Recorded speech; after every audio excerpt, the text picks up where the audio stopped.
Hello, I'm Luke. Today we're going to talk about the placement decision of an IEP meeting. Like a lot of things in special education, that sentence may seem completely foreign to you right now.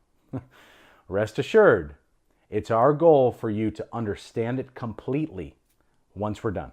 In an effort for understanding, we will break this topic down into 3 different parts. First, we will discuss the target goal of an IEP meeting. Second, we will describe different environments and how they fall on a scale of least restrictive to most restrictive. Third, we will offer some tips for parents regarding the placement decision. All of this in today's episode of Special Education Decoded.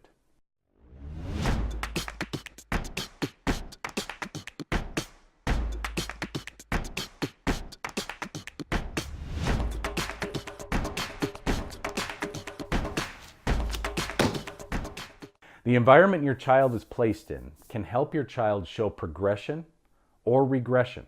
As a parent, it's super important to have your child placed in the LRE or least restrictive environment.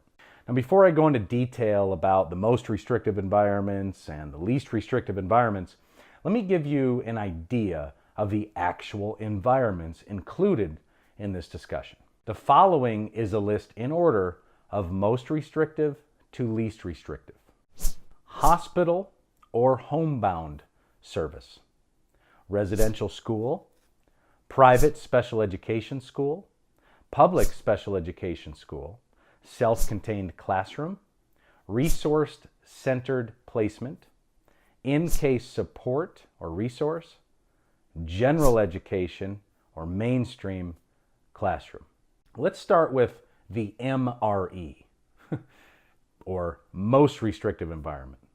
The MRE, or most restrictive environment, is obviously the most restrictive, and that often includes homebound or hospital services. Children in these environments have limited, if any, connection with their grade level or general education peers. So let's talk about some of the MRE, or most restrictive environments, just for a moment. A hospital setting is well known, so we're not going to spend a lot of time defining that one. However, some of the other most restrictive environments, or MREs, may not be as familiar. Let's start with residential school. This could be a special education boarding school or a residential day school within your county. It's usually for more significant behaviors. Private and public education schools. These are schools that provide special education services. However, it is important to note that some private schools vary in their abilities to provide special education services.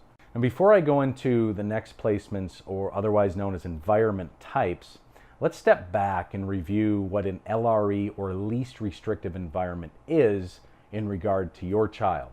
An LRE, least restrictive environment, or placement, is determined during the IEP meeting, or individualized education plan. In every IEP meeting, it is the team's decision of where to place a student.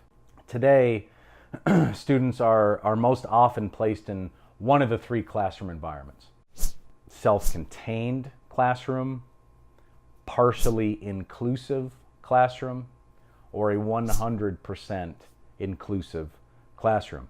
Now, you as a parent may ask, where does the general education classroom fall into those different settings that I just listed? Well, let's cover that now. We'll also discuss the most frequent LRE, or placements, for children today. So, in a self-contained classroom, students are in a more restrictive classroom, but are exposed to their peers through fun classes like art, music, library, and physical education. A partially inclusive classroom is when a child spends most of their day with the general education setting, but may be pulled if needed. This classroom is somewhat restrictive, but not nearly as restricted as the self-contained classroom is. The collaborative setting, or fully inclusive setting, is when a child spends all of their day with the general education folks and will receive services within that particular classroom. This is the absolute least restrictive environment that's available.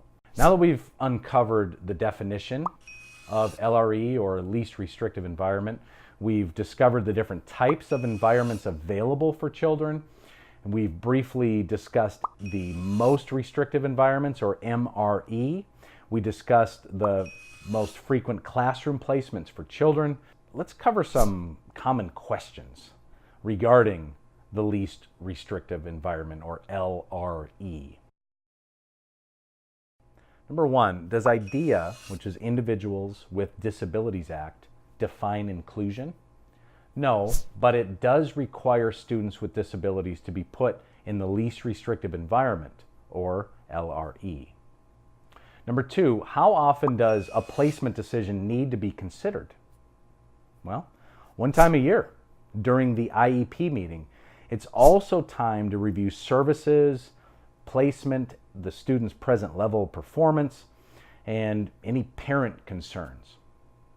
Number three, what factors should be considered within a placement decision?